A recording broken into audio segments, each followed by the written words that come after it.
జై శ్రీకృష్ణ, జై జై శ్రీకృష్ణ. ఆండాల్ తిరువడుగలై శరణం.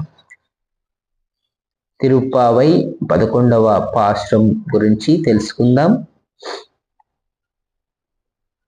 కుక్క ఆవైక్క నంగల్ పలక అందు షట్రార్ தீ அலையிச்செனோ செருச்செய்யும் குற்றமிரில்லதே கோவலர்த்தம் போர்க்கடியோ புற்றரவல் குல் புனமயிலே போதுராய் ஷற்றத்து தோழிமார் ரெல்லுரும் வந்து நின் முற்றம் புகந்து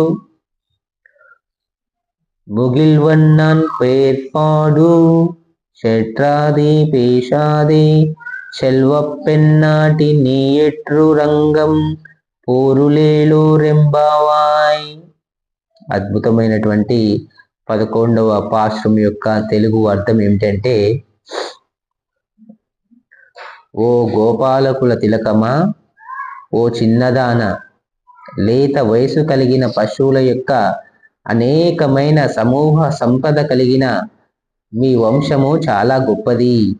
ఆ సమూహాల పాలు పిదుకదగిన వారును, శత్రువులు నశించినట్లు యుద్ధం చేయగలవారును, ఒక్క దోషమైనను లేనట్టి గొల్ల కులమున పుట్టిన బంగారు తీగ వంటి అందమైన దానా, పుట్టలోని పాము పడగతో సమానమైన నితంబము కలదాన, ఓ వనమయూరమా రమ్ము, నీ సకులు బంధువులను అందరూ వచ్చి నీ వాకిట నిలిచియున్నారు.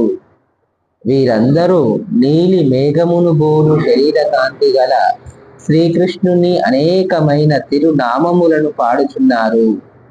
అయినను నీవు మాత్రము చలించక మాట్లాడక ఏలా నిద్రించుచున్నావు అని ఆండాళ్ అమ్మవారు అంటున్నటువంటి సందర్భము యొక్క 11వ పాశురం యొక్క అర్థం.